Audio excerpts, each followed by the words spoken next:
This episode is brought to you by Absolute Landscapes.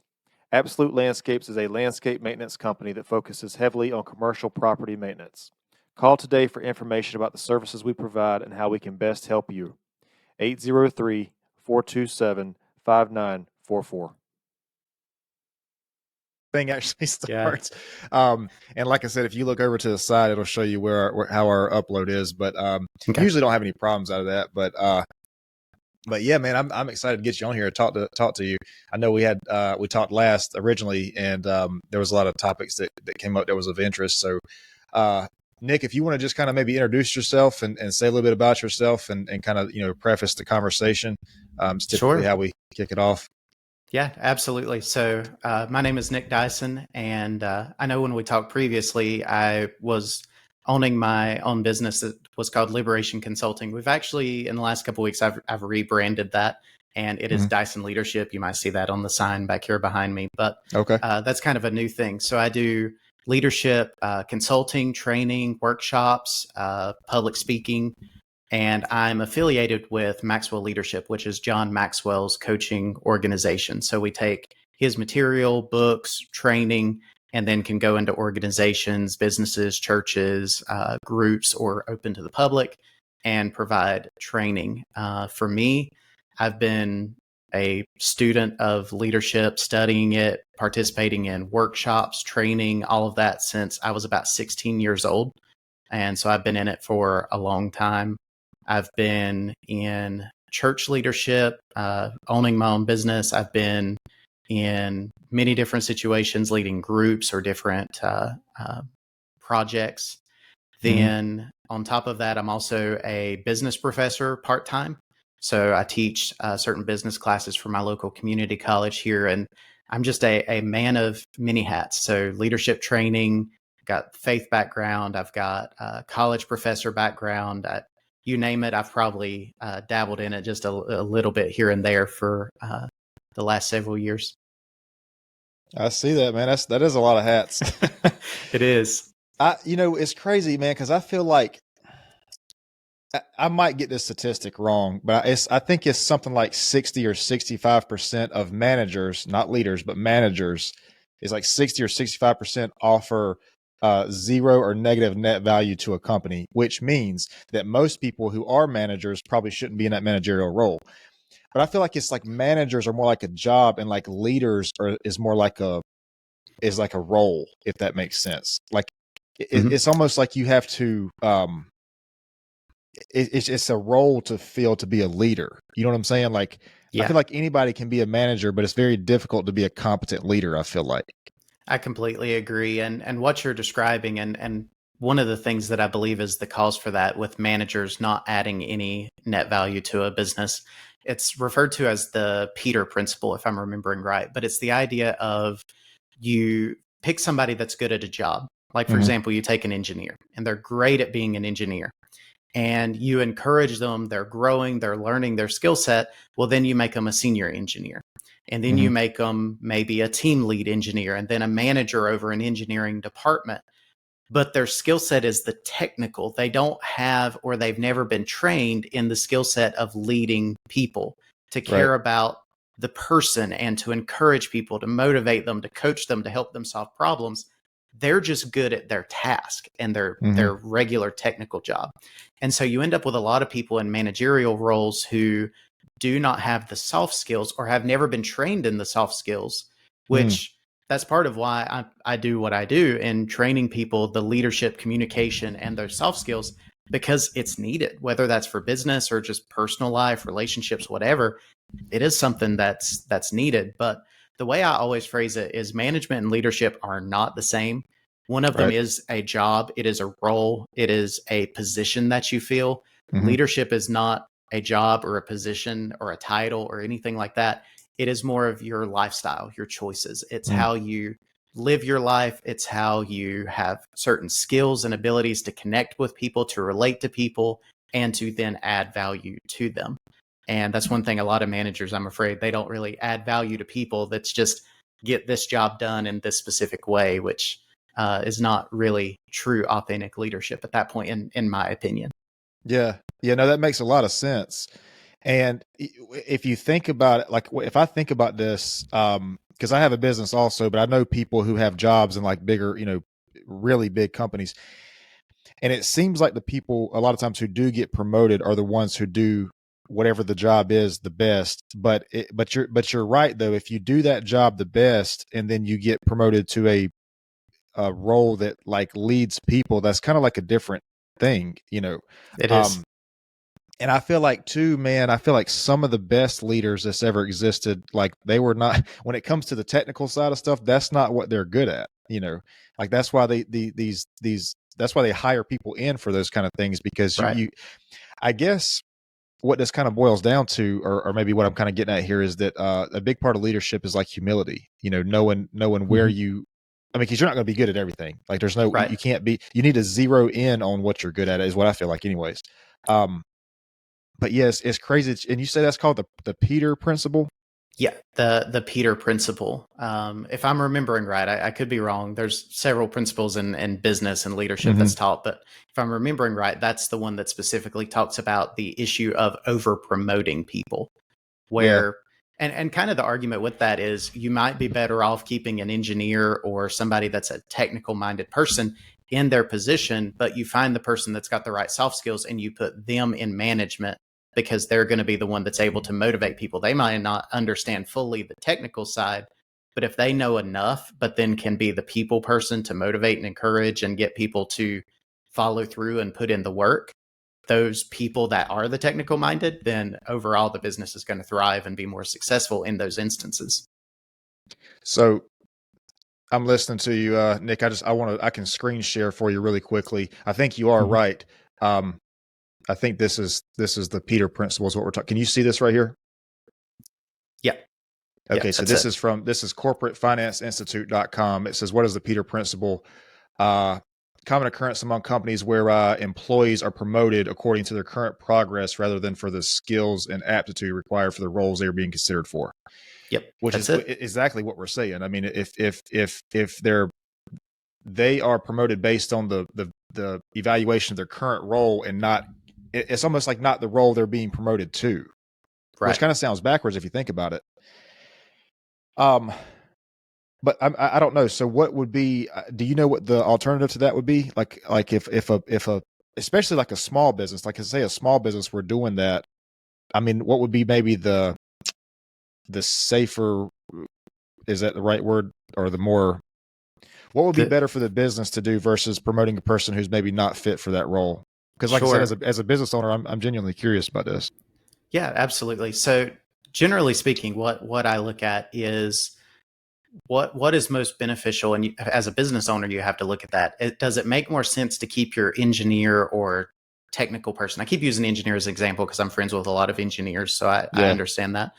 um, but does it make more sense to keep an engineer at their level and at Mm-hmm. their position because that's what they're good at? If they have the aptitude and the desire and interest in leadership, could that make sense? But it depends on the person, and it really Mm-hmm. varies on a case by case basis. If that person does have the desire and the aptitude to go into a leadership role or a supervisory type role, then maybe you're able to offer them training and resources to further develop those skill sets. They've already got the technical, they've got that covered. But Right. maybe you could then offer some training or workshops or send them to a conference or something to help them in the soft skills side of things. And that goes for most any employees. I believe most soft skills can be taught, whether that's Right. communication, leadership, teamwork, team building, those things. A lot of that can be taught. Mm-hmm. And that's a lot of what I do in my business is teaching those things. And I don't focus specifically on managers and people that are your typical quote unquote leaders because people need those skills regardless of where they're at. Yep. So if you're a business owner and you're looking at that, definitely judge it based on the person. Do they have the desire and the aptitude, or are you just offering it to them and they accepting because, hey, it's a bump in pay and they're just doing it for a paycheck? Mm-hmm. You got to judge it based on the person. Right. But if that person is not interested and they're not doing it because of the people and they have that aptitude for leadership, you will be better off finding somebody who's maybe more moderate or average in technical ability, but already has that skill set of soft skills, communication, teamwork, leadership, those things, because they're going to be able to more effectively motivate and inspire the team to kind of, you think vision casting. They're going to be able to communicate a vision, a plan, and objectives, and then the technical people can go and execute on that. So it's a fine balance, but it's definitely something, it's a case by case basis, truly. Yeah. Well, I know I can already hear people, asking this question, because this is what's running through my mind as a small business owner. Like, one thing that was really difficult for me when we got to the point where I felt like we needed to, hire people, and I just simply couldn't be there for every single thing. It got difficult for me to not, maybe micromanage, not worry about, like, I guess the question here is, how does like a small business owner, or either a business owner who's maybe hiring their leadership for the first time, how do they make that transition to where they feel comfortable not being there for every single detail, but also still, implementing the same policies and procedures that the company or business has had? Because that's Sure.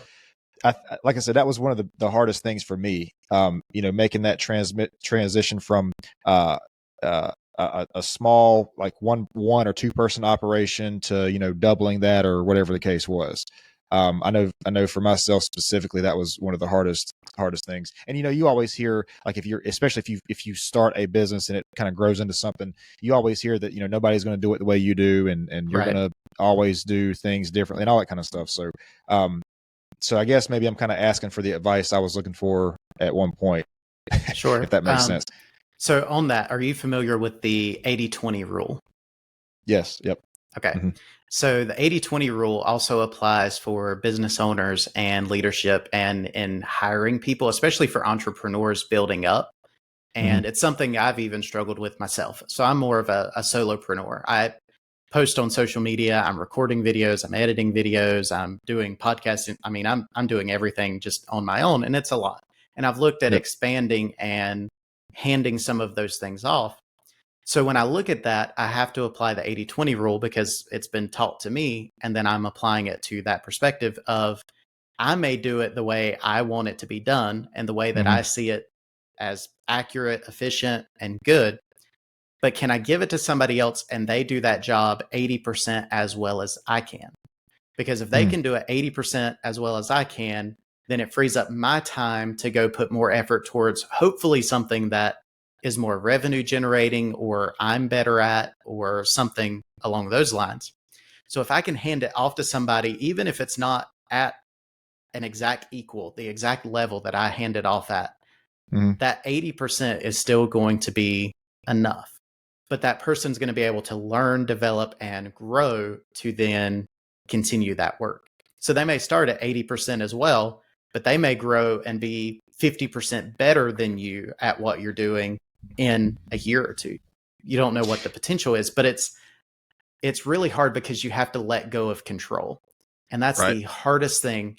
But that is truly that is a leadership lesson in itself, is that ability to empower others and to say, okay, I know this person can do this job. I'm going to trust them to do this job. I'm going to give them the tools and resources that they need.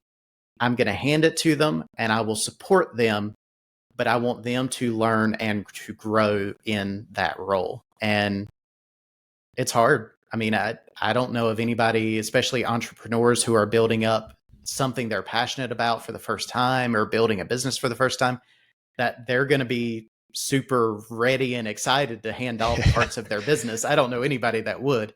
But for sake of growth and for time saving, it almost becomes a necessary evil at that point, that you got to rip off the Band-Aid and do it. Because if you're an entrepreneur who's putting in 60, 70 hours a week, and you can hand it off to somebody else and you save 20, 30 hours a week, and then you can reinvest that time, if you still want to spend all that time, into something else that is more revenue generating, or can then help grow your business even further, you've got to look at the long-term play.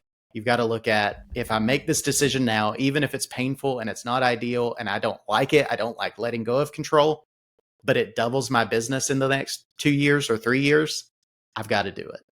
So you've got to look at the long-term game plan. Yep.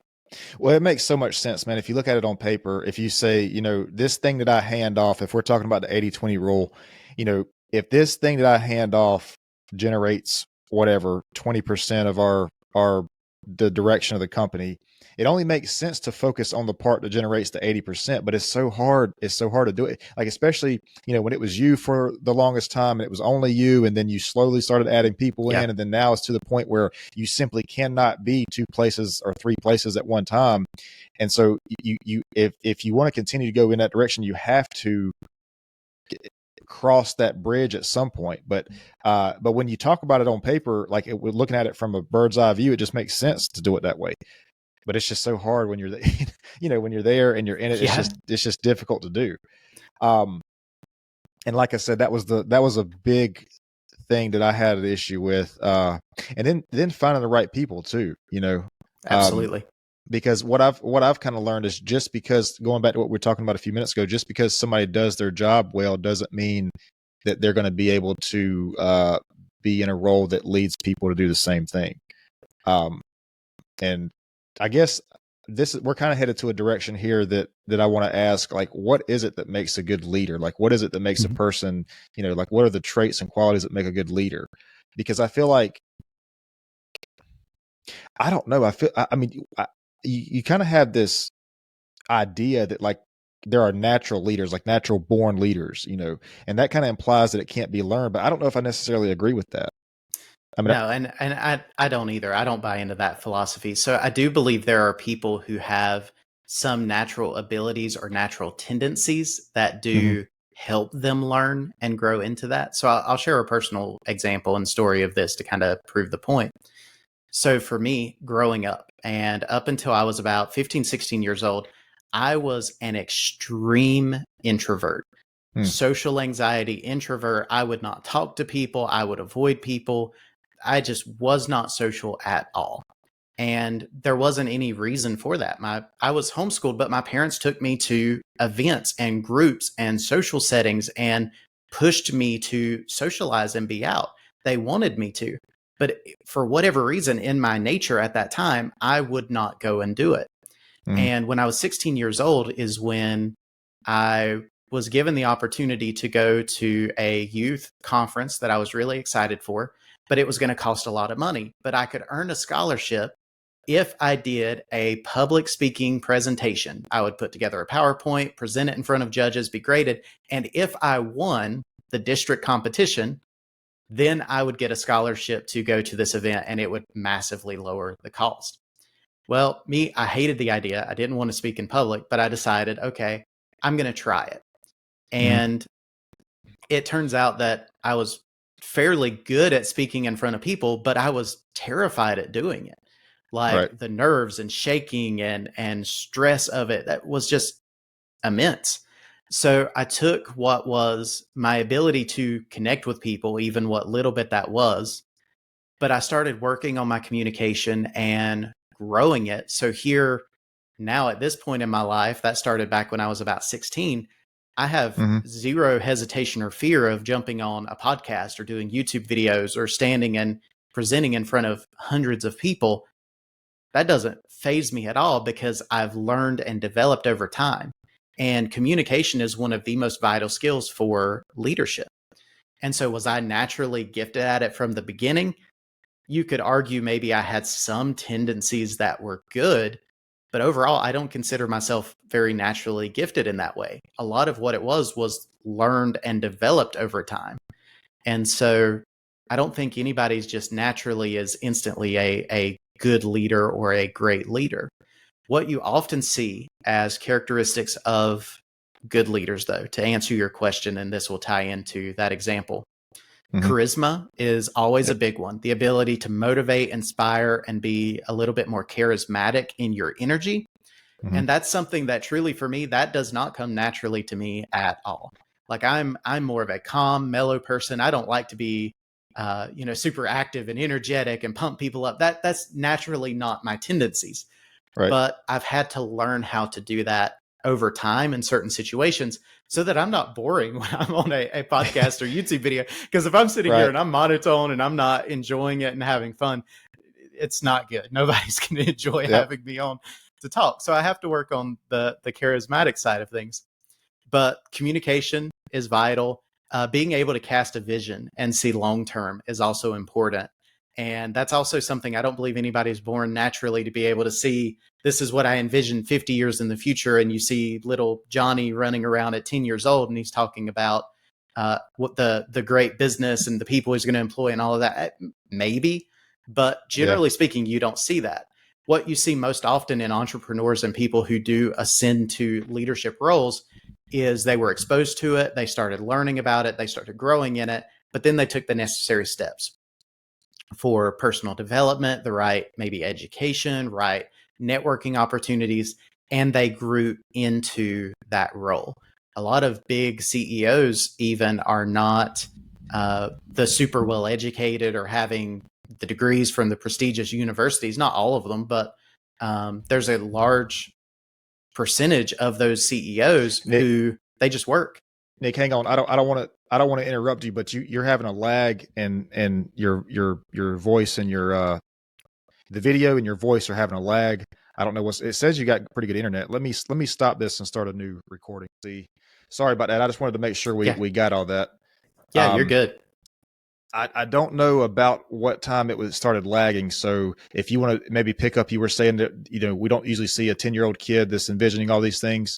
Sure. I can start back in there. So you don't normally see like a 10-year-old kid, like little Johnny running around saying, I'm going to build this type of company, hire this many people, and we're going to create these types of products. Like you don't typically see that. You might see the entrepreneurial spirit in them of, I'm going to start a lemonade stand, or I'm going to sell this item at school or whatever. You see things like that, but you don't see the long-term vision. A lot of times where that comes into play is more over time as it's developed and learned, and through school, education, experiences, jobs, you start to see that vision develop of what they want to do. Even for me personally, and I'll touch back on the other thought that I had as well on this, but even for me, my initial thought as a teenager or even in college was not that I'm going to be a business consultant or do leadership trainings and things like that. I love to learn about leadership, but I didn't have that vision at the time. It wasn't until I was several years into college and I met and interacted with people that actually did that type of work that I realized, oh, hey, this could actually be a career path. But how do I even get to that point? And I didn't have any idea. And here I am several years removed from college at this point. And I started on this journey, starting doing this type of work in 2021. So you're talking about, I've only been doing this for a few years, couple years, but it's always been kind of in the back of my mind. But now I can finally cast that vision because I've reached a point of being able to do that. The other thought that I had that I referenced is most CEOs of companies, not all, but most, are not even the well-educated from the most prestigious universities. A lot of what shaped them into being the leaders of great businesses that they have been is their exposure to situations, to people, and that willingness to work at their skill set and ability. It doesn't matter what the education is, what the background is. If you're willing to put in the work and grow and develop your skill set and what you're good at, and you're able to then cast that vision forward of this is what we are building and this is why we are building it, then those are most often the most successful business owners and entrepreneurs because they have some of those leadership tendencies that have developed. And so kind of tying back into that original thought, I don't believe leaders are born in that way. I do believe some people have some natural tendencies that do help them versus others.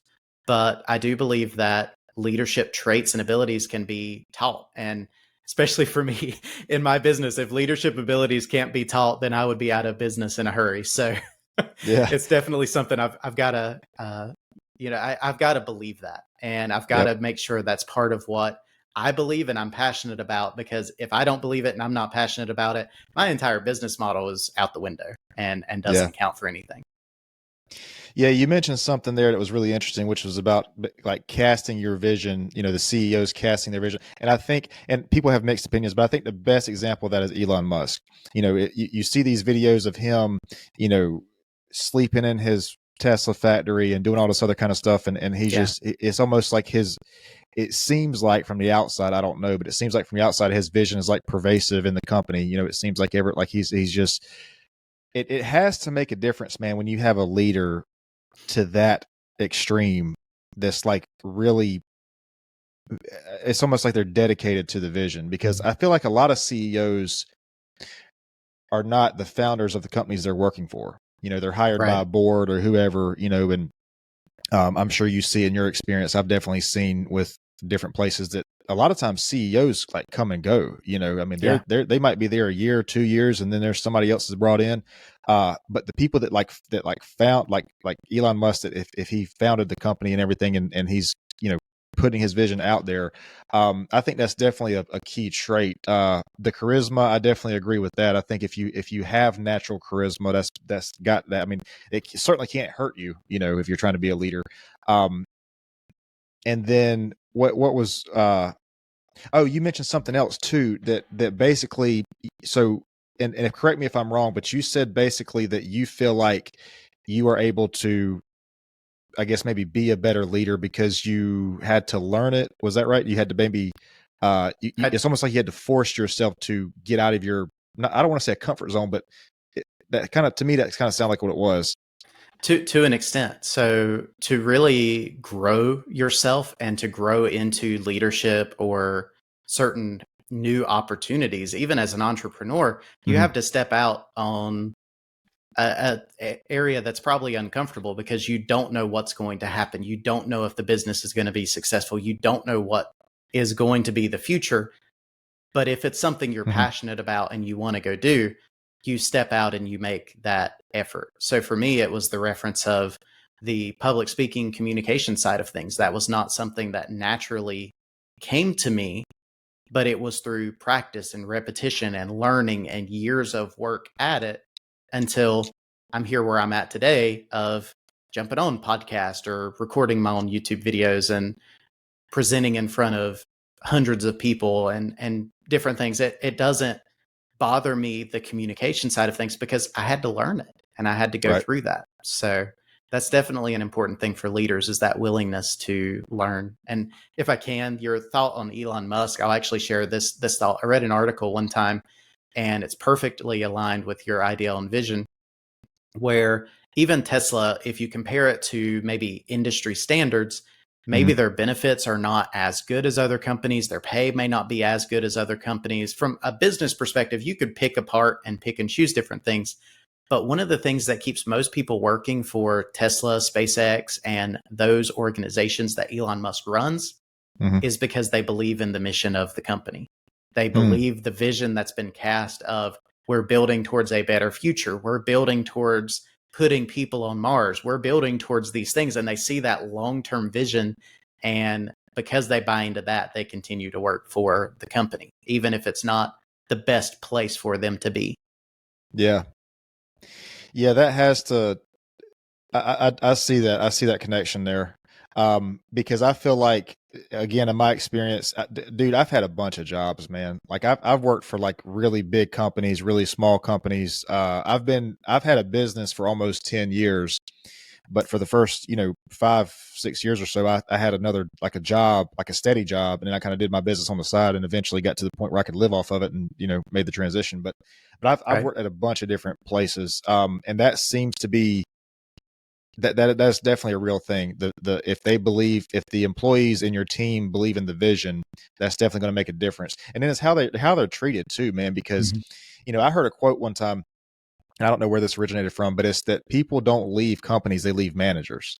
Yes, if they feel like they're not being treated the way they should be treated, which is equally, then they're going to leave, and rightfully so.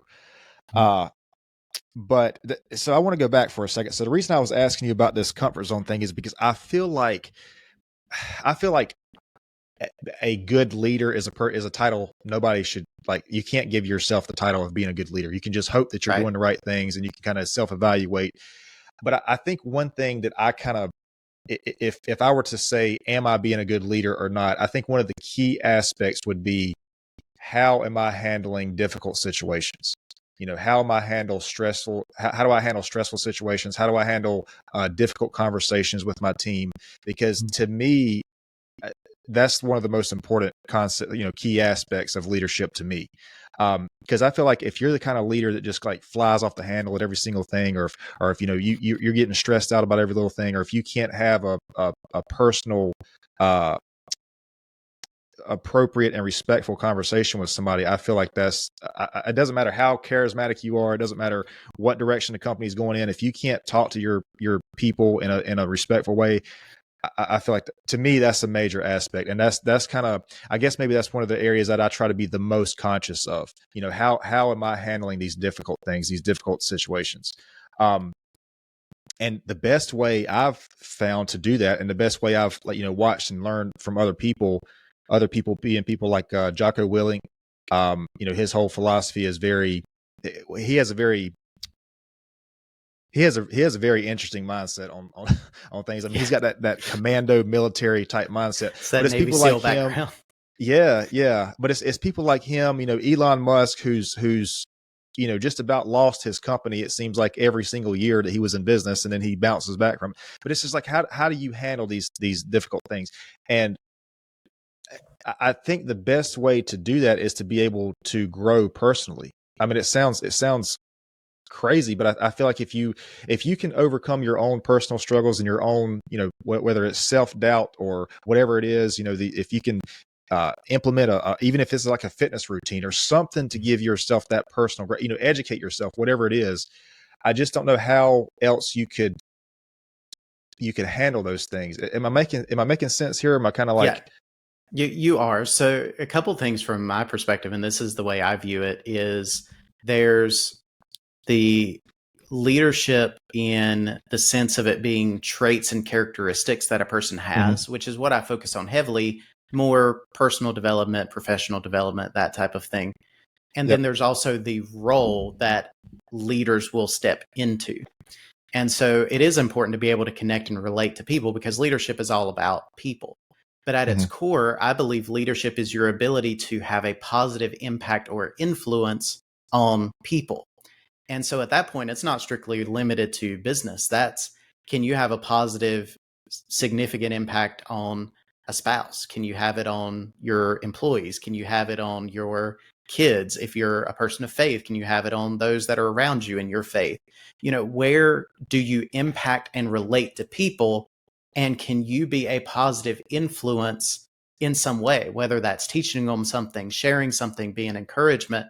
All of those are things that would make you, by traits and characteristics, a leader. And so anybody can do it, but not everybody does.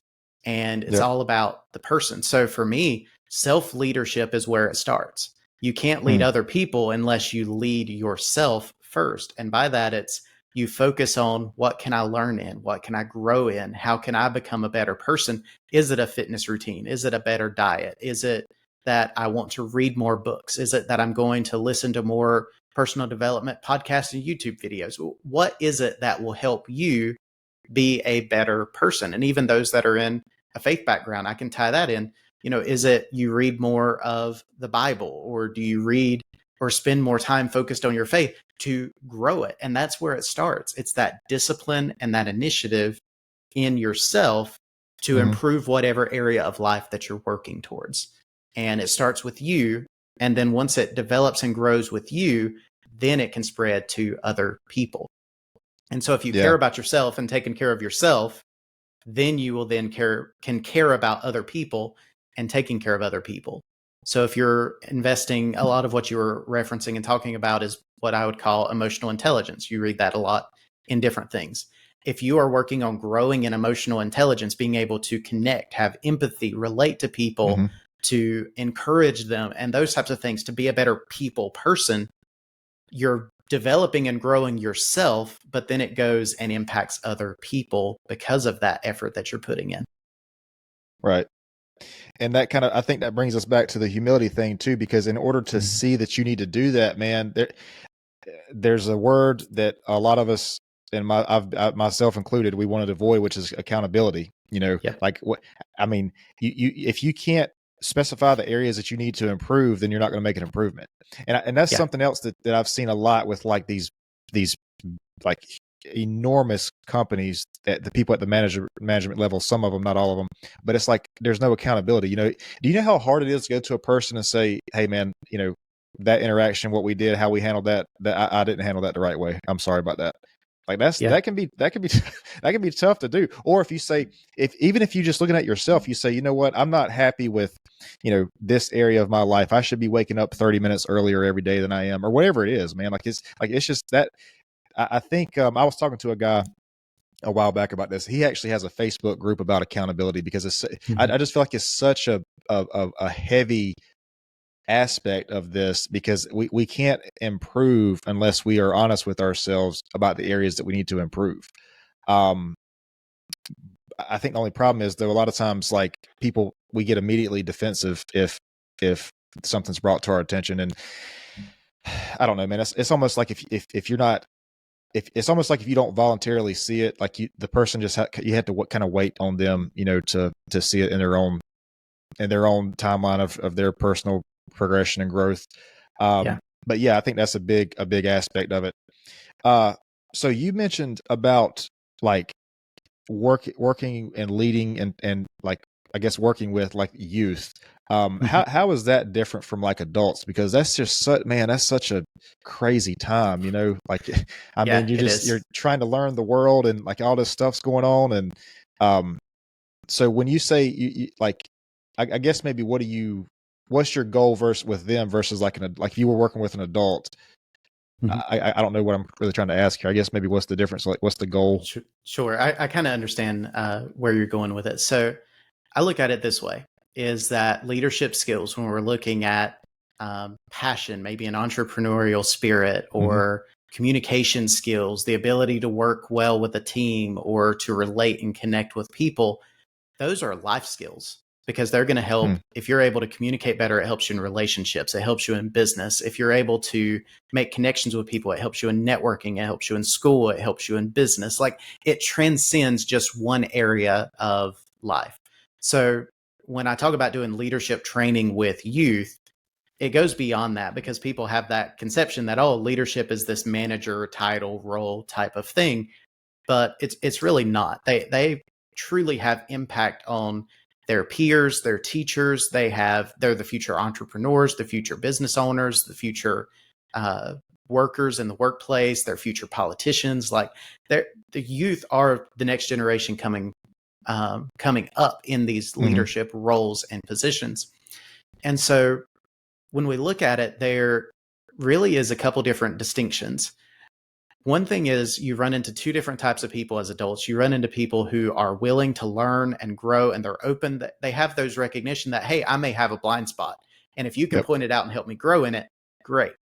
Then you run into adults that's, well, I've done this for 20 years and I know I have experience and it's perfectly fine, I have no issues, why would I Mm-hmm. listen to you? And they may have blind spots, and they're truly blind to them, they can't see them, and they don't open themselves up to let people show them. Yep. So for youth, when you're looking at teenagers, they are in that crazy time period. But if you can relate and connect to them and let them know that you understand where they're at, but you're Mm-hmm. trying to help them and set them up, and you're giving them life skills and things that are going to help them be more successful, and you're Yep. able to do that in a way that's relevant and connects with them, then you're able to invest in them. You're able to give them value, things that are going to help them in life, but Mm-hmm. you're also giving them those early interactions. And I don't know about you, but for me, I remember people that took time for me as a teenager and a young adult, people that gave me encouragement, gave me advice in a good way, people that connected with me and said, hey, you're really great at this thing, and I just wanted to let you know I'm proud of you, or hey, you're going to do great things in this area. People that actually took that time for you, Mm-hmm. those people impacted my life greatly. And Oh yeah. so when you look at that and you're able to be that person for another young person or group of young people, that's one of the greatest blessings of life for me, is to be able to invest and add value to those people in hopes of, they may own a business one day. They may have a family that that they may be struggling with connecting with people, but then future they're going to be married and have kids and have this great family, or what does that future look like? But if I can play that small role in their life now to impact them for the future, the hardest thing with teenagers is not so much teaching them or sharing that advice and information. It's finding ways to connect to them, because you've got social media and technology that dominate their lives to a large extent. But then you've also got Gen Z and Gen Alpha that's coming up that learn completely different than people mine and your age and older. Right. For me, I grew up in technology becoming a big thing, turning into a big thing. And so YouTube wasn't really big when I was younger. It was just funny videos. But now you can go and find anything on YouTube, where this generation coming along, that's all they've ever known is social media and technology and just all of that stuff. But at the same time, that's created gaps in their interpersonal skills. So if you're able to do it in a way that they take interest in and they're willing to either look at it on their phone or technology or set it down and to listen to you communicate to them and to share those things, then you can have great success in that area. But I definitely see it in this younger generation. And it's one thing that to some extent I'm concerned about it. But at the same extent, it gives me more drive to try to help in the situation, is ensuring that they have the proper life skills, the ability to connect with people, the ability to lead other people, the ability to communicate and to build relationships with people. Because even though technology dominates our society, it's not replacing that human connection. And I want to be sure we don't get away from that. Well, I'll just say, man, as an educator and as an influencer and as a mentor, you definitely have your work cut out for you these days, because the way we're learning and the way we're being taught is changing. It's just changed so quickly. Yes. But I'll say this too. The only thing, or one of the biggest things I remember from being a teenager, is that I knew everything. And so when I met an adult or a person older than me that tried to understand and guide me from that area versus just coming at me and saying in a confrontational way, it made a big difference. Because I mean, just even as adults, like you're much more receptive to somebody's message when it seems like they're trying to understand you, versus it just coming directly head on at you and saying why you're wrong. So I want to get your thoughts on this, and then we'll get to I know you have a fitness story to tell. So a person who's like trying to move up in their company, this is something I've always been like, I've wanted to talk to somebody about this for a while, especially if it's like a big company or whatever. Let's say they're, get to entry level and you come into the company and then you're trying to move up to, the next level, senior, whatever it is. Does it not make more sense for people to try to add value to the company versus trying to just get to that next level? Because I feel like, if you go to your boss and you ask for a promotion or a raise or whatever, and if you've like learned skills up to that point, and if you've built skills, even if you learned it on your own time, let's say you get to that point, the boss says, okay, well, we're not going to promote you, we're going to promote somebody else, but you still have those skills. And so you can take that somewhere else, or somebody who, where the promotion is available. I don't know. I feel like it makes much more sense to focus on the value that you can add to a company and not trying to get to a place where the company can give something to you. Does that make sense? Because, it's like, you might not get that job title, you might not get that promotion, but you have those skills and that experience. And I mean, you could take that anywhere, Sure. So I was just curious to get your thoughts on that. I mean, as far as, if you, I guess maybe the question here is, if a person were trying to move up in their organization, what advice or like guidance maybe would you tell that person? Sure. And the advice I would give is something that I live. I don't want to give advice and tell you to go do something that I've not personally done. And so I'll kind of share this from a personal example and relate it to the thought. Is my first job out of college, it took me a long time to get a job. I didn't have good connections. I was looking for months applying, but I was finally given a chance.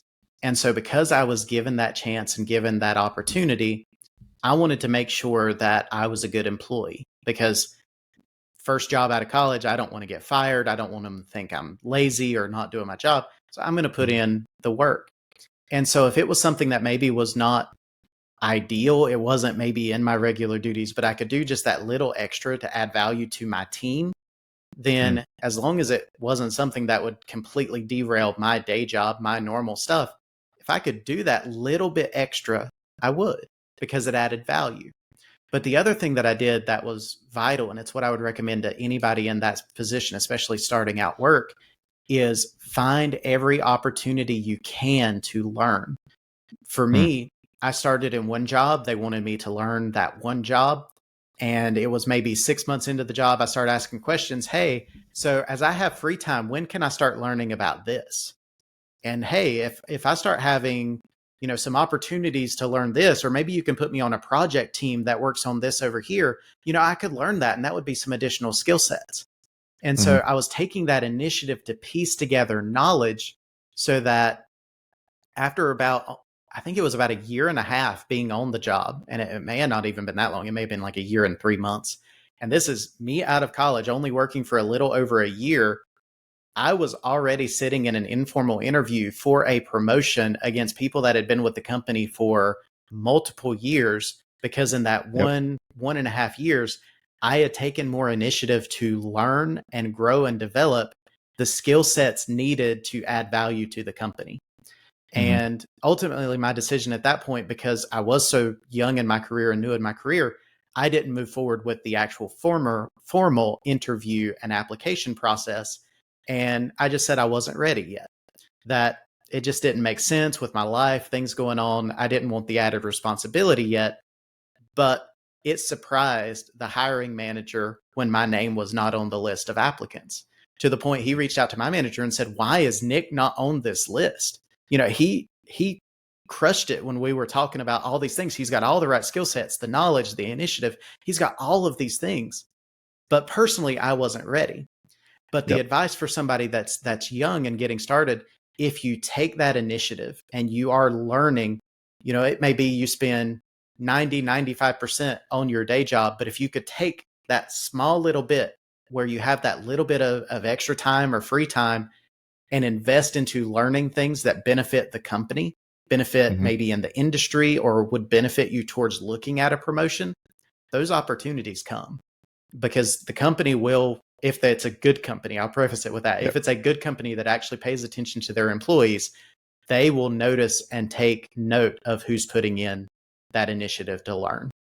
And that's the biggest advice that I could give, is just try to find that little bit of time to grow your skill set and to grow your knowledge base, and the opportunities come. For me in that company, so I was with that company for 5 years. That was my first job out of college. So for 5 years, and I was promoted twice in 5 years. And that was even after me passing on that first one, that first year. And I don't know if promotions would have been different or things would have been different, but I was in 3 different roles in 5 years, and each one was kind of a step up and more responsibility, just every time. So, and that was all just initiative and trying to learn and grow as I went. Yeah, that's incredible, man. I'm glad I like the way you worded that, because you said if it's a good company. If your leader is a competent leader, they're going to notice that. They're going to notice like the extra effort that you're putting in, and you're trying to learn these things.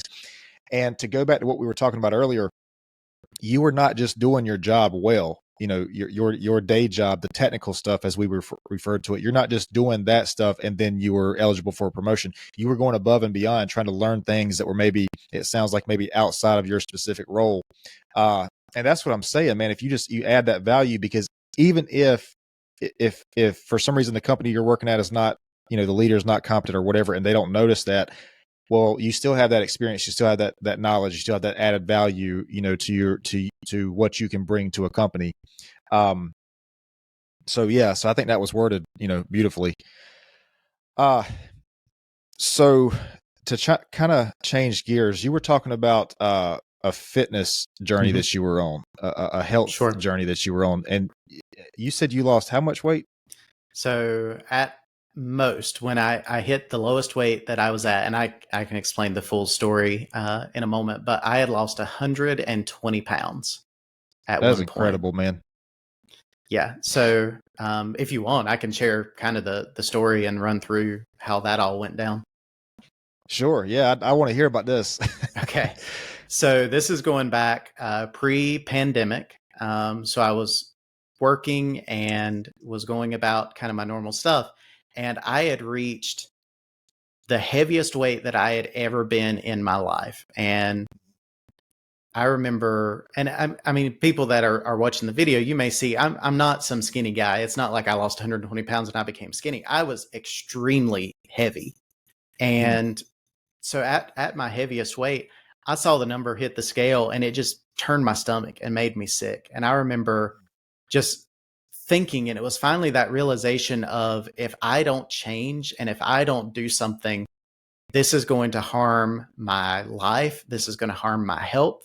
At the time, I wasn't married, I wasn't dating anybody. And my thought was, would any person actually be interested in dating me at this point with the way I look and the way I feel?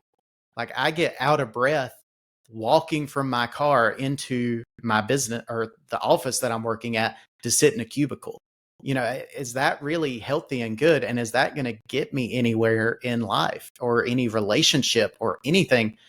And so I started thinking about, okay, what do I need to change and what do I need to do? And it started simple. And that's truly what I believe on any type of journey, personal growth, transformation. It has to start simple. So for me, I was a huge soda drinker and the sugary sodas, and I would drink them daily. And so my first thing was, okay, instead of daily, instead of say a 20-ounce soda every day, can I go to a 12-ounce can every day? And then after that, could I maybe go to a 12-ounce can every other day? And then could I move to maybe one a week or two a week? And then could I maybe get it to where those are a splurge? Maybe I do it once a month, as a special occasion type of thing. And as I was making that transition, it was okay, well, what about all the sweets that I'm eating, the candy, the cookies, and everything else? Could I maybe trim that down to where it's once or twice a week instead of more frequently? And then maybe it's once a week on a specific day as a reward for doing good through the week. And at the same time, I started just mixing in walking. Could I go and walk for half a mile or 3/4 of a mile, just a casual walking pace? And it just kind of went from there. So I started dropping weight, and as heavy as I was, I started dropping weight fast. I think I lost 30 pounds in like 2 months, and that was just cutting Oh, out wow. sugar and just walking. I mean, it was just almost instant, a huge chunk dropped off. But then it started to level off because my body was adjusting. And that's when I had a close friend who works out, avid gym goer. He now does CrossFit. He's a firefighter, all kinds of crazy athletic stuff he does. But he kept encouraging me. He's like, hey, I've got a home gym. If you ever want to lift weights, you should come and work out with me. At least like once a week. Just come hang out for an hour or a couple hours or something with me. And I'm like, okay. He finally talked me into it, and I decided to go. And it turned into just a once a week thing. Mm-hmm. And it just grew from there. So over a year and a half, I went from the heaviest weight I had ever been in my life to being able to walk and run more consistently. So by the start of the pandemic in early 2020, I was running, whether on the treadmill or out at the track at my local elementary school, normally 2 or 3 times a week. I was going for a run. I was going to the gym and weightlifting a couple times a week, 2 or 3 times a week, and had lost 120 pounds. And the other thing that was important in that whole journey was it was not quick. I started weightlifting, and I don't want to hit my microphone here, but I started weightlifting and like just a bench press that you think of. I started and was doing like my arms waving back and forth. I had no stability, and I had nothing to work on. And even the thought of running when I was at my heaviest weight, there was no way I could jog or run even a half mile or a quarter mile, let alone 1 or 2 miles or a 5K or anything like that. It just wasn't possible. But it took those small steps, those incremental steps to cut out a few things and cut back on them, and then start to change some of my diet, start to eat a little more healthy, to start walking, and then to start walking a little more. And then maybe once I did get lower weight, I could start jogging just a little bit and walking a little bit. And it's you build up that step by step until, I mean, the fastest mile that I ever run was just a little over 7 minutes. I think it was That's like pretty 7 good. minutes, 11 seconds. And I mean, that's getting really good. I had lost 120 pounds, like weights that I was able to lift. I mean, these aren't extravagant for people who are avid gym goers, but like a bench press, I could bench press 190 pounds. And that is amazing considering I was struggling to lift the 45-pound bar when I started. Yeah. And this is after a year and a half, 2 years. And since then, I mean, I've gained a little bit of that weight back, not all of it. And I never want to go back to where I was. But even now, it's like I've gained a little bit back because I relaxed some things, but I'm reevaluating and looking at it. Me and my wife have talked, and it's the thing of, okay, I just need to get back intentional. I need to start walking again more than what I have been. It's a very small change, but I'm already seeing the scale dip in the other direction, and it's just from small changes. And and by that, I'm not talking I gained like 50, 60 pounds back. I didn't gain anything that drastic back, but it's one of those, I did gain that little bit of it back, and it was enough. I wasn't really stressed over it, but now it's okay. Let me look back and make these small changes again. Can I drink more water? Can I start walking more consistent? Can I maybe go to the gym more frequently? Maybe I'm only going once a week now. Maybe I can go twice a week. Just that small little extra bump, and that's enough to tip the scales. And truly, with any personal development, that's all it takes is small steps, incremental steps, increase it over time. And over years, it's a massive, massive change if you just make the small changes. Yep. So I'm really interested about this, man. And I know we're talking about a 2-year span right here, but do you remember, like, can you pinpoint the difference in how you felt, like maybe either physically or mentally, from like where you were before you started to like when you got in shape? Like, because I love hearing stories like this, because I don't really, before I started working out, I was kind of a leaner guy. I was one of those guys who was like really lean, and I put on the weight versus losing the weight. So it's always interesting to me to hear people who have improved this way. But what was the difference in how you felt? Because you said you couldn't walk, you couldn't walk to your office without being out of breath. I mean, I would imagine everything else probably improved also. Your mental health, your energy, just maybe just how your general well-being, just how you felt. I can only imagine how different it was. Yeah. So I'll start with physical health, and it was amazing because it went from, I could not walk up a flight of stairs, or I could not walk from my car into the office without being out of breath, to if somebody looked at me and said, "Hey, let's go walk a mile or a couple miles," I'm like, "All right, let's go." And it wasn't even a hesitation. Or if somebody looked at me and said, "Hey, I'm going to go run a mile at the track. You want to join me?" Yeah, sure. I'll go run a mile with you. Because I had built up and had gotten to that point physically, to me, that was just normal at that point. Like, that improvement became part of my normal over time, where physically I felt great. And to go and lift weights at the gym, or to work out, run the treadmill, anything like that, I felt good when doing it. And I always felt it's very strange. Most people think when you go and you run, you work out, you're going to be tired after, because of all the energy you expended doing those things. For me, it was the opposite. I actually felt better after going to the gym than I did before. Now, there were moments early on where, I was tired, but after several months of doing it, the gym became energizing. Like, I would go and work out at the gym, and then I would leave and shower off, and I'm like, I'm ready for, the rest of the day and whatever else is coming. And I feel great. And I got tons of energy that I never had before. So physically, and that energy level was, it was an insane difference. I don't even know how to describe it. But it was an awesome change. Now, the mental health thing, that was big. So when I was at my heaviest, I remember the negative self-talk to me was horrible. Like, I would look in the mirror and would just think, gosh, you're fat, you're ugly. Nobody's going to love you because you look horrible. Like, Hmm. nobody's going to be attracted to you. This isn't attractive. You know, you've let yourself go. And it would almost become a sick cycle where it would be so negative and critical of myself that you would almost turn to stress eating, where it's like, oh Hmm. my gosh, I'm never going to be able to change this. I've already let myself go too far.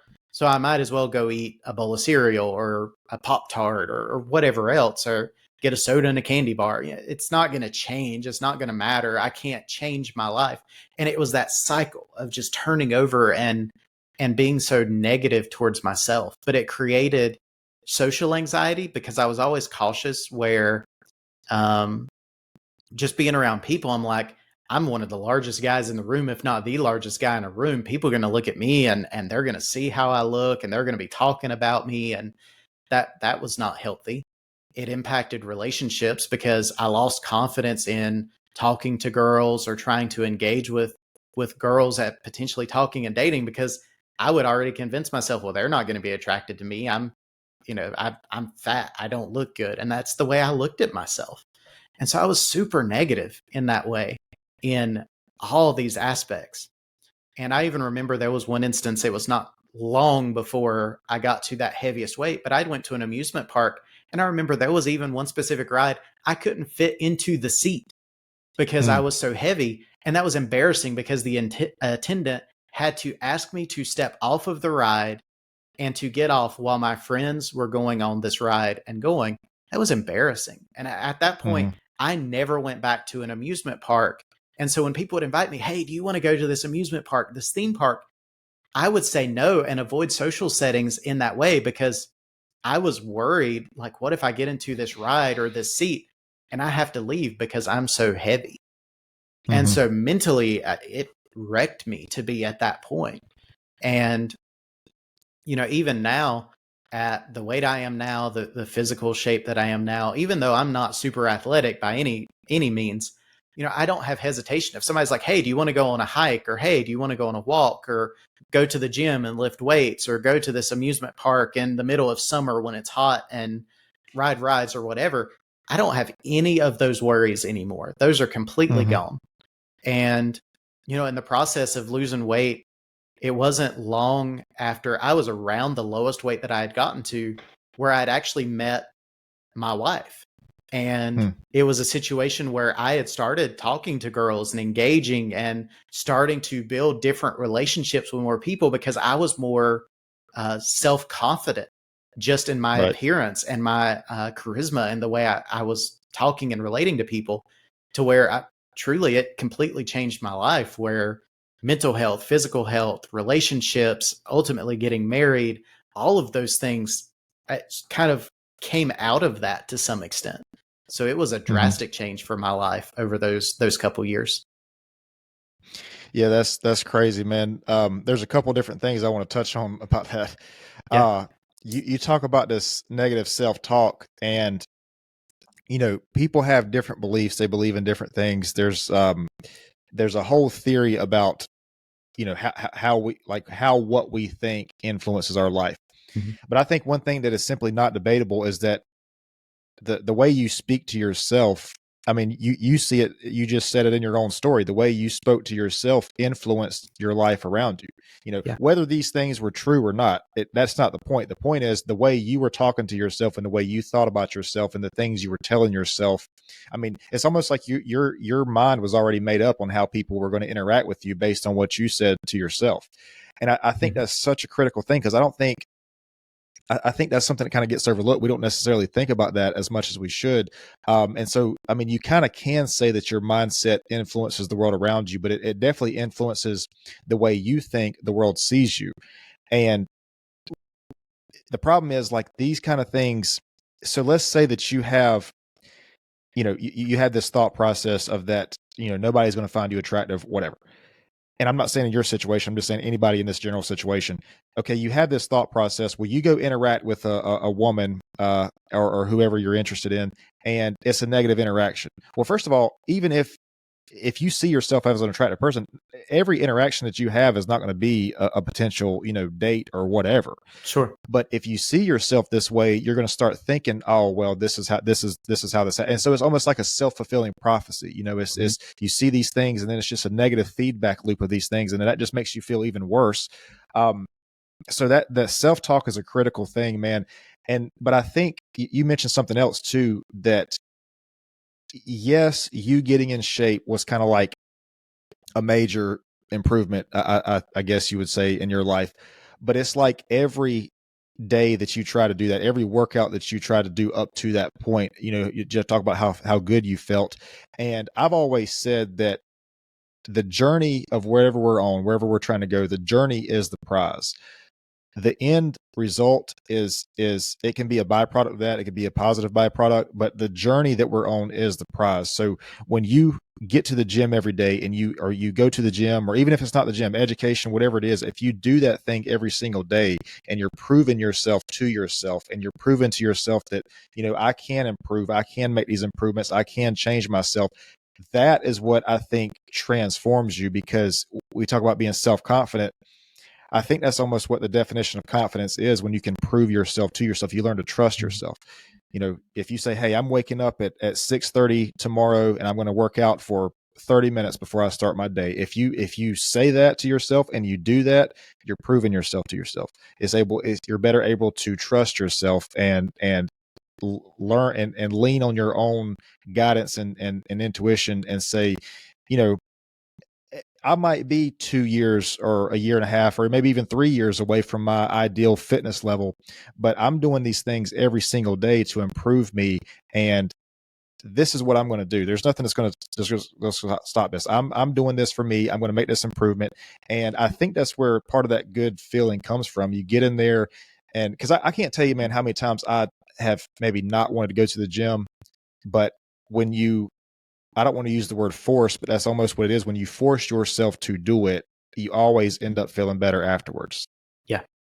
And and dude, that's just such a I actually have a bracelet right now that says the journey is the prize, because I believe in that to such a level that I think that it's the journey we're on, not necessarily where we end up. And I think you can learn a lot, and you can change a lot, and you can develop a lot within the journey that you're in. And even if you don't have the end goal that maybe we're looking for, you still have that experience. Like through that whole process, you still became a fit person. Yeah, absolutely. And are you familiar with James Clear's book, Atomic Habits? Yes. Yep. Okay. So if you remember, there's one principle in that he was talking about somebody who was starting to go to the gym and work out. And it's exactly that kind of thing, where they started by just going and sitting in the parking lot. And they just kept doing that because it was proving to themselves that thought of, I am a gym goer because I go to the gym and I'm there. And then it turned into they would go inside the gym. And then it was maybe they would do one workout in the gym, and it just built up from there. But is that proving yourself to yourself, I am a gym goer? And that goes for anything. It could be somebody that wants to write a book. They want to get in that thing of, I am a writer. Well, it doesn't mean you write a chapter a day. That's a very big goal. And it's not that you write 2 books in a year or whatever it is. That's a humongous goal. But it could be that you just start by, I want to write a thought or an idea, or I want to write a sentence every day, something very simple. And just by doing that, you are proving to yourself, I am a writer every day. And once you start getting those repetitions and getting that consistency, you're proving yourself, and then you can build from there. And it may go from writing a sentence per day to writing a paragraph per day to writing a chapter per day in the future. Or as a gym goer, it could be just going and sitting in the parking lot, then going inside to doing one workout to working out 30 minutes every day. Like it could build into those things, but it starts with that intentionality of proving to yourself and to your mind, this is what I am now, and this is what I'm doing. Yep. That's exactly right. And I always tell people too, when as far as the gym goes, getting in the door is the hardest part. If you can get yourself in the door, I mean, don't go in there and kill yourself. Just get in there, Right. walk 10 minutes on the treadmill and just leave. Next time you Mhm. come, do a little bit more. With writing, whatever you start, the first step is the hardest. Like you have to start because Right. I think sometimes we get so overwhelmed about like the end goal that we don't necessarily break it down into the smaller chunks. Like you can't leap from the first step to a staircase to the very top. You have to take that first step. And so I think just being aware of that, like being aware of that first step being the biggest, and taking that first step, just taking that, just if you're in, like I said, if you're going to the gym, you get in there. I think that is the hardest part to me. I feel like. Yeah, I would agree. You mentioned something else that I wanted to touch on, and it completely slipped my mind because I was focused on the gym thing. The identity thing. So you were talking about, Oh, yeah. I am a gym goer, and I'm sure you know who Tony Robbins is. Mhm.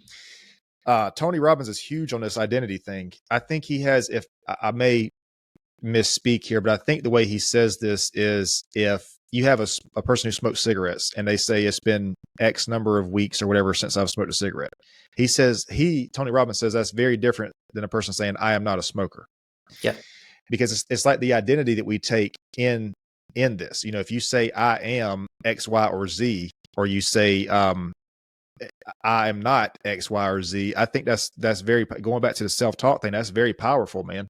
Yeah, I mean, completely even if agree. you're looking at yourself in the mirror and you're not okay, maybe it's physically or where you are in your career or whatever it is, if you say I am not this, that's going to significantly impact like the actions that you take to ever become that. And it's also too, to tie this in maybe with the progression of somebody's career, like let's say that somebody wants to have a CEO position or a senior management position.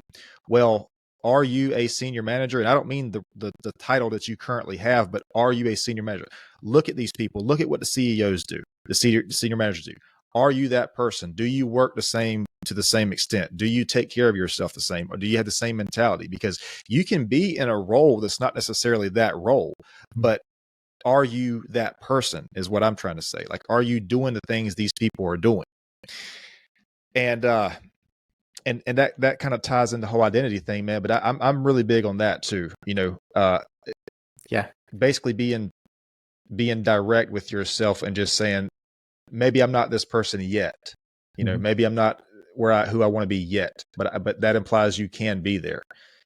Yeah. Because And if like if we just say, a person wants to improve they want to learn a new skill. Well, if they say, I would hope somebody would never say this about themselves, but if they say I'm not smart, well, that implies that they cannot learn that. yeah. Like what I would say is maybe you haven't been educated to the point to where you know this thing, but you can learn it. Have you ever read the book Growth Mindset, Carol Dweck? I'm familiar with the book and the principles, but I haven't read it personally. Yeah. So she talks about the fixed mindset and the growth mindset, which is basically exactly what it sounds like. A fixed mindset thinks that whatever they are, whatever they know, that's kind of how it is. And the growth mindset thinks that things can be learned and taught and experienced, and you can grow from that. Yeah. But the mindset thing is huge too, man. I'm a big believer in how we think about ourselves and what we think about ourselves. I mean, you've seen it with your own experience. It influences the world around you. Yeah, it really does. And even from my perspective, I know it's something we talked about even before the podcast, but one of the things that's big for me is talking about the mental health side, even of leadership, because a lot of it does go back to that mental and personal thing. And one of the big ones for me was the idea of imposter syndrome and feeling like an imposter in your own skin, essentially, and trying to break free of that mindset, because that mindset will hold you back.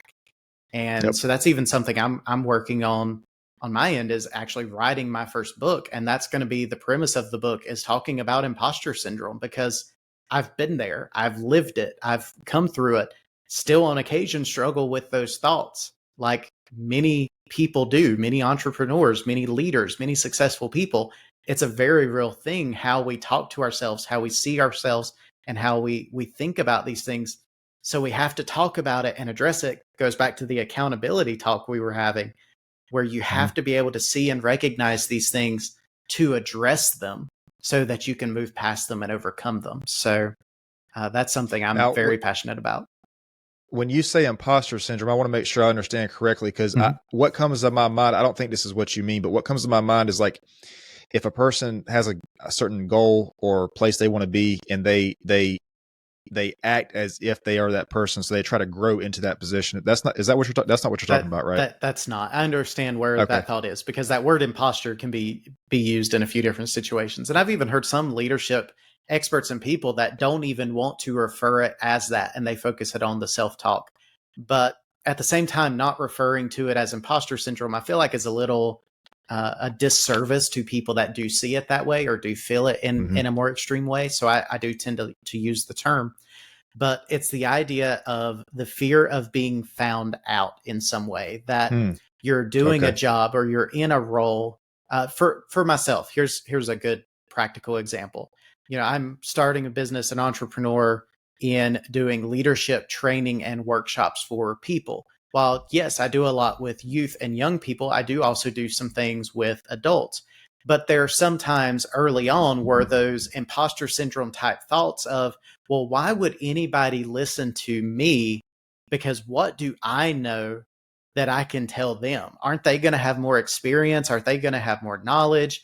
Why would anybody talk to me? I don't really know this stuff. But that wasn't true. That was that imposter syndrome where I was feeling like an imposter doing this work, even though I have the training, I have the knowledge, I have the educational background, and I have the experience in actually doing it and living it. But it's that negative self-talk and that negative mindset of somebody else isn't going to see me the same way that I see me. And it's that fear of how other people will view you, to the point it will hold you back from doing things. So for an entrepreneur, it could be that, well, nobody's going to buy any products or services from me because they don't know me, they don't trust me.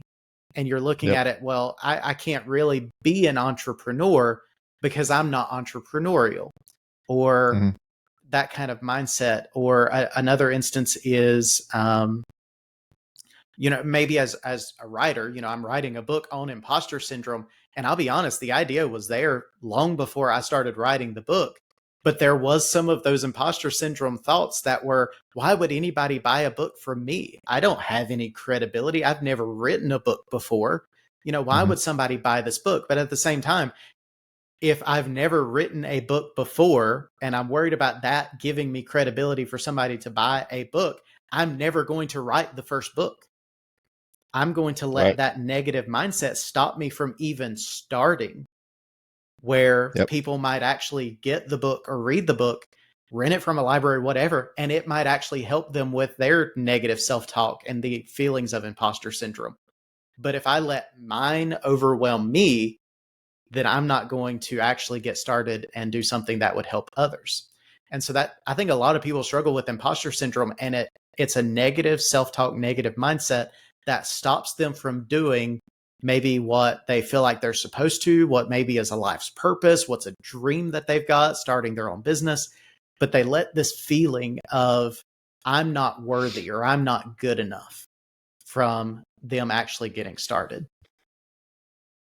Yeah, I think that's a little bit different than what I was thinking, but I'm glad you explained that. So I want to say this, because I don't want to lose this thought, but I want to take a quick break here for a second. But let me say this first. I think, man, it's almost like, I feel like it's supposed to be that way.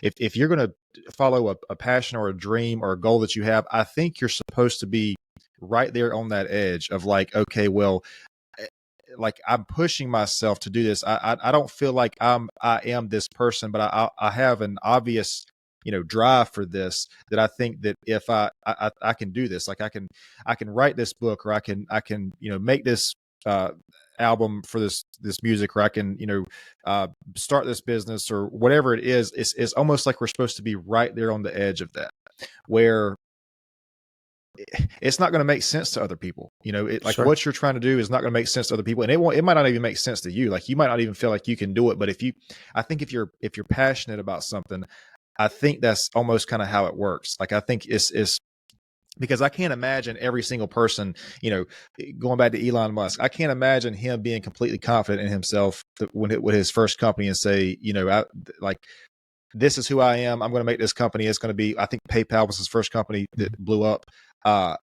He probably didn't imagine that, I'm doing this. I'm going to be this very billionaire, successful entrepreneur. Like, I mean, you almost have to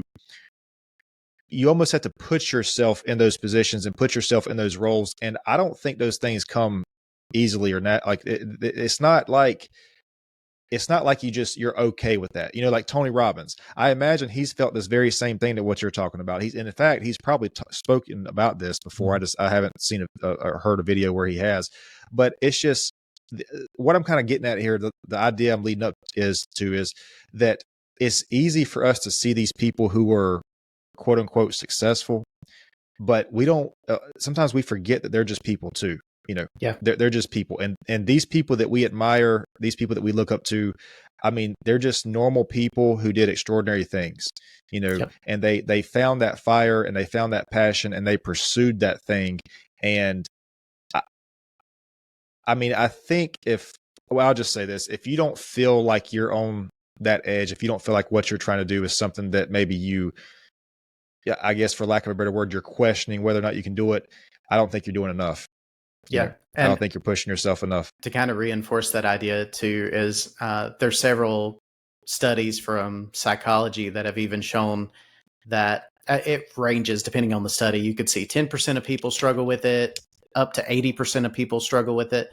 But most of the time when you're looking at highly successful people, managers, leaders, entrepreneurs, authors, speakers, musicians, those types of things, that number normally goes up into the 90-95% range, that they at some point or on a regular, consistent basis struggle with that feeling of imposter syndrome. So I do think all of us at that point who are in any of those categories, we are on that edge. And it's how do we stay on the edge that keeps us motivated to action without it becoming the despair on the other side where we don't start. How do we stay on the right side of that edge? Yep. Well, I think a lot of times too, man, sometimes we see ourselves very differently from how other people see us.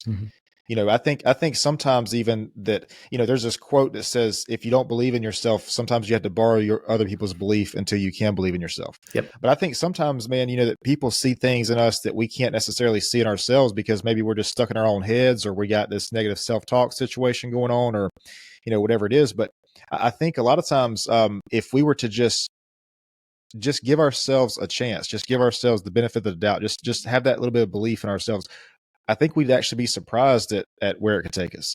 Because I just think sometimes that we see ourselves, like what we think people think about us and what people actually think about us, I think are different things sometimes. It's good to be aware of that because you don't want to be, the last thing you want to do is not be self-aware about how you're coming across other people. But I don't know. I think a lot of times we're just maybe too hard on ourselves, and we have these lifelong self-limiting beliefs. And I was talking to my last guest, a couple guests ago, about this. Ross, he was saying that a lot of these beliefs are not even yours. You don't even, a lot of these thoughts that you have about yourself are not even yours. They're just you basically been conditioned by whether it's society or peers or unfortunately family sometimes. And sometimes these things that you think about yourself are not even things that you actually think about yourself. Yeah, it's true. It's just as children, we have this mind that's just so, so malleable and influenced, easily influenced that unfortunately we see things out in the world that we don't even think these things about ourselves. But Nick, let's take a really quick break real quick. And we'll be right back here. Let me see. Okay, so before we wrap this thing up, man, the misconceptions about leadership, I want to touch on that really quickly. We were talking about born versus made, experience versus ability. What are your thoughts on that? I mean, because I think we've already touched on a little bit our natural leaders, born. But I think we've also touched on a lot of this stuff can be learned, Yeah, absolutely. And The misconceptions, born versus made is probably one of the most common when you see leadership, because you do have people that believe that people that have leadership tendencies, they're just born, they have those natural gifts. Mhm. And sure, they may have some of them, but I don't believe they have all of them necessarily. Kind of the same for me. I maybe had some natural communication ability, but I still had to learn and grow and develop it to kind of improve and go. So definitely it's not just strictly one or the other. I think sometimes it's a combination and sometimes it's more learned than anything. But other misconceptions that I would call this a pet peeve personally, it Yeah. drives me crazy, but it's the belief that leadership is a title or a position. And I know I referenced this earlier, but that is a big one for me, that people look and say, well, you're not a leader unless you are a manager or a politician or you run some type of organization. You're a board of directors member. Like, you've got to have some position or title to Right. qualify to be using that term leader. And while yes, those are leadership roles that a person can be in, and that is part of it, for me, I do truly believe that leadership is that lifestyle. It is that lifestyle of learning and connecting with people and wanting to add value to people. And you could do that anywhere in any position. I mean, you could take a high school student that they want to encourage their friends and, I don't know, maybe start a study group or something like that. That is an element of leadership because they're Mhm. taking initiative to add value to people. Then you've got maybe a parent that's wanting to teach their kid good, positive values and teach them about connecting with people, having conversations, and they're being intentional in how they're teaching their child at home. That's an area of leadership. A parent is a leadership role. Yep. You have people in the faith world that are leading and encouraging, counseling people that are in that type of position. And I do believe also that influencers, people on social media, podcast, YouTube, there's an element of that that's even leadership, because you can produce content like our conversation here. Hopefully people are going to listen and they take value from our conversation. That's an element of leadership because we are adding value to people that will listen and consume the content and learn from it. So I think that's probably the biggest one for me that's kind of a pet peeve. But one of the others is going to that learning versus experience. Mhm. Experience is important. And I think a lot of people rely very heavily on work specific experience to qualify somebody to be a leader, where they ask, have you owned a company? Have you ran a business? Have you been a manager? And they look for those specific titles and roles, but maybe they don't see the volunteer work. Maybe they don't see the effort the person has put in at home leading a family. Maybe they don't see the effort that person, most people, and I'll be honest, most people in my personal life don't know the full extent of my weight loss journey and that personal growth journey. But yet, when you take the principles of starting small, growing, increasing over time, increasing difficulty, that is personal development principles 101. Like, you can follow that model in anything you develop in personally. So if somebody wants to become a better leader, a better business person, a better entrepreneur, a weight loss journey, whatever it is, you can take those same principles and still apply them. Mhm. But that in itself is not a management work experience. And so for me, it's a big misconception is you can't discredit somebody's life experience because it is not a professional experience when it comes to things, especially related to personal development. And Right. I run into that a lot. I wish I would keep track, honestly, of the people that look at me and say that I'm too young to be a leader, or people that kind of joke or make the comment that they can't learn anything from me because I'm so young. And in my mind, I'm sitting here going, okay, I could cause that to cause the negative self-talk and the imposter syndrome and all of that. But at the same time, I'm sitting here because I'm confident in myself that I've went through a weight loss journey. I've went through educational journeys. I've been successful in business. I'm a small business owner. I'm doing all of these things. Mhm. And I do have experience to back it up. it just may not be the experience that certain people want to see or look at.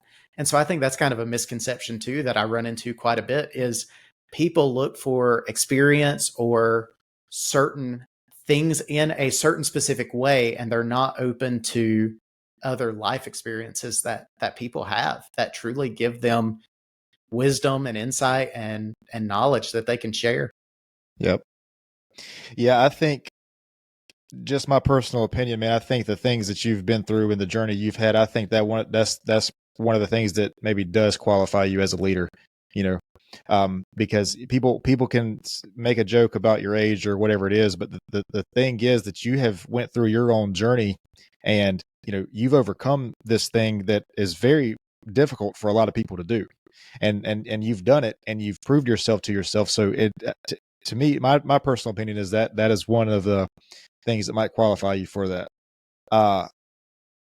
But something that came to my mind when you were saying this, if you're a manager or a leader and you want to figure out if you're a manager or a leader, ask yourself how many people want to be led by you. Mm-hmm. You know, if you're a manager and nobody wants to be led by you, you might be a manager. But what can you do to make people actually want to be led by you? Like, how can you improve yourself? Like we were talking about earlier, your communication skills, your vision with your company or your organization, whatever it is. Like, how can you improve these things? That just came to my mind while you were saying that. Because I think you're right when we talk about the role and like the title. I think some people just take that and just kind of run with it. Like, just because their company has given them that, well, that's all they need to do to be a leader, But I think I think that's just a very basic beginning of it, man. I think the actual work is like, how are you giving that back? How are you giving that back to the people that you employ or lead or whatever. And that's probably something that gets lost in the process. It sounds like, I'm sure. Yeah, Because, I agree. Because like I said, I've had a lot of jobs, man, and I can't tell you the people that I've worked with, like entry level employees who were just, it was like the management was like their worst enemy, Mm-hmm. And unfortunately, I don't think it's like that in a lot of cases. I just don't think it's supposed to be that way. Sure. But Nick, before we finish this thing up, do you have a social media or anything that you want to promote while you're here? A website or anything? Yeah, absolutely. So if people want to find me, I do produce leadership content, YouTube videos, some social media content, those types of things. If you want to follow me, you can find me at Nick Dyson 13.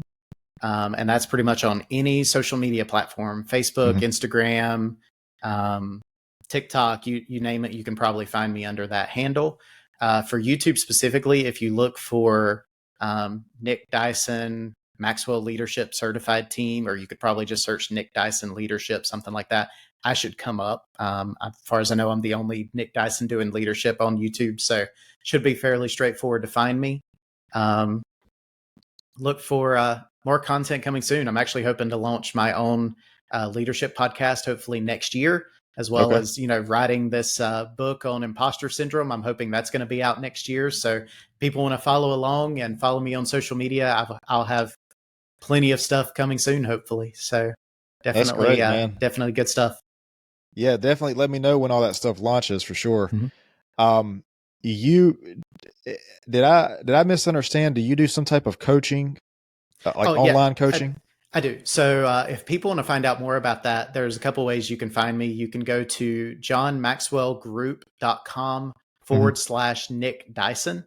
And that will give you more details specifically on the Maxwell leadership stuff that I do. And there's also a personal website that I have is nick-dyson.com. That's going to have a lot of the same information and just a few additional things and social links and that kind of stuff. But I do leadership training, workshops, keynote speaking, podcast interviews, YouTube video guest appearances, things like that. So I kind of a whatever related to leadership. Definitely I'm available for those types of services. Awesome, man. So I have a couple questions maybe in closing. If you could look back, if you could go back to that pre, 120-pound weight loss, if you could look at that version of Nick and if you could give him some advice, or if you could maybe say something to him, just seeing the things you've learned up to this point, what do you think you would maybe say to him, or what kind of advice, or what would you want to say to that person? Yeah, and I've actually had this question before from other people, and my answer has always been the same: is if I could ever go back to any one place and give myself any one bit of advice, is to just start sooner. To go back to teenage me, and to recognize at that point that I could have improved my health and fitness at that point and stopped myself from reaching the heaviest weight that I ever got to, getting as far out of shape as what I did, if I was just more intentional and started sooner. The same with leadership or even growing a business, anything like that. If I could just go back and give myself that advice of start sooner. Even with the content that I'm putting out on YouTube, the idea of that started in the middle of the pandemic in 2020, but yet I didn't actually start doing it until the last year and a half. And that, to me, I look at it and there's a year and a half of missed opportunity that I could have had more content, could have had more subscribers, could have had more reach and impact if I would have just started sooner. And so that's the biggest thing I would tell anybody, especially young people. And I wish I could tell myself that in years past, is the ability, the potential, all of that is there for anybody. It's yours for the taking. You just have to start. And the sooner you start, the greater impact long-term you can have. Yep. I agree, man. I think that if you wait for the right time is going to pass you up, Completely. And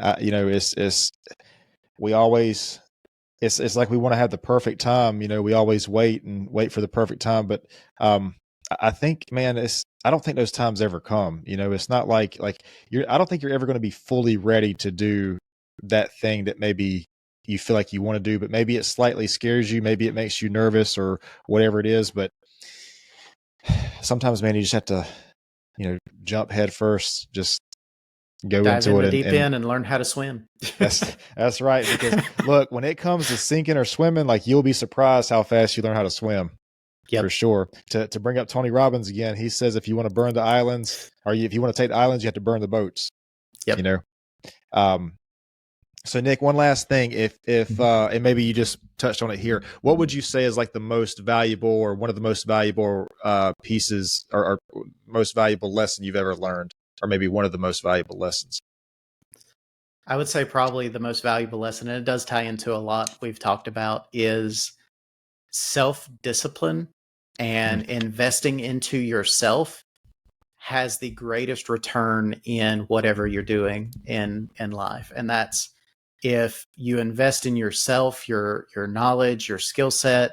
Again, if you're a person of faith, you're investing in your faith, whatever that is. If you are investing into yourself, what you put into yourself will come out in what you do, what you say, how you act, the business that you build, the people that you interact with and talk to. If you take that initiative and grow yourself, the rest will follow. And I believe that. I always heard it growing up, heard it as a teenager. I didn't always believe it, didn't always buy into it. But after I started doing it and realized the impact that it has, I now believe it. So from experience, that is a lesson that I've heard, I learned, I didn't always practice, but I do now. And I fully believe it, that you've got to invest in yourself. Yeah, man. I couldn't have said that any better than what you just said it. That was great. But yeah, man, I appreciate what you're doing out here, like trying to work with people, and especially the youth. Like, I think it's so important for the youth to have that guidance, because, I've talked to several people on here, and I've talked to several people just in my personal life, but unfortunately, a lot of youth do not have that. They don't have that guidance. They don't have that. Yeah. Sometimes it's almost like they're just trying to figure things out on their own, or the guidance that they do have is maybe coming from a place that it's almost like it's repeating a cycle. I'll just say that. And I think, I think you are right. The youth of the next generations from where we are now is kind of who's going to be running the world at one point. The next generations after this are I mean, we just have to make sure that those people are taken care of and guided to the best of our ability. And this thing about what you're doing on YouTube, what is your YouTube, like the one you're on now, not the podcast, but the YouTube content you're doing now, what is it like mainly focused on? So generally, leadership, self-leadership, or that personal development, that's the majority of the content that I'm doing.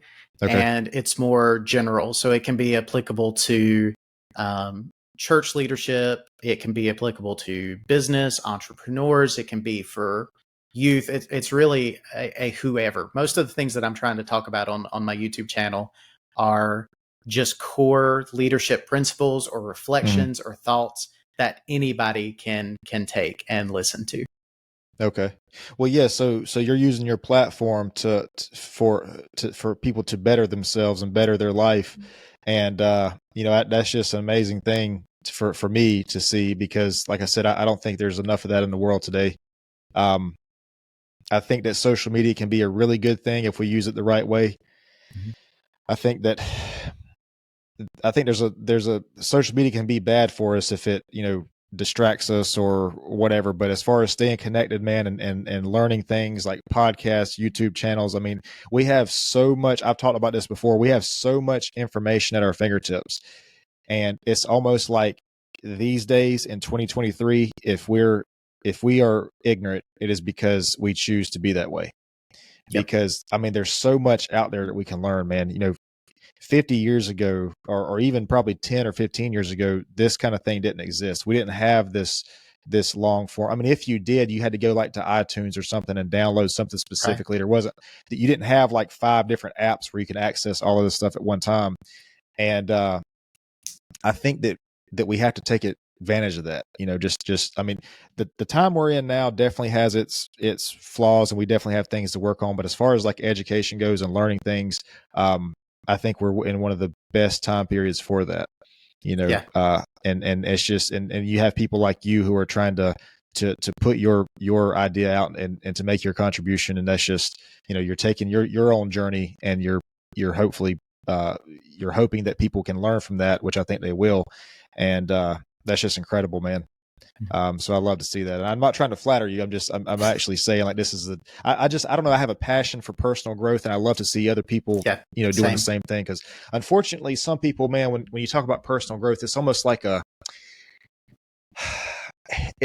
something that people don't really believe in, or it's like, I think it's very easy for people to see a person who's trying to improve themselves as selfish, or, self-centered, or, whatever, insert whatever word. But the truth is, and I've talked about this before too, you can't help other people unless you've helped yourself the best way. If you can't give your best self to a person, you're not really helping that person, Yeah. And I think you mentioned something about this earlier, and I think you were right with this. It kind of starts with your own personal leadership. How well you can influence or lead another person starts with how well you can lead yourself. So, yeah, I completely agree. You were spot on. Yeah. But man, listen, I appreciate your time. I got to wrap this thing up, but I do appreciate your time. Appreciate you coming on and sharing some wisdom. If definitely let me know, man, about when the book comes out and when the podcast comes out, because I'd like to listen and read that. Yeah, absolutely. And so, but yeah, man, I appreciate it. And I'm going to close this out really quick. But I do appreciate your time. Let me explain to you about the upload situation. Okay.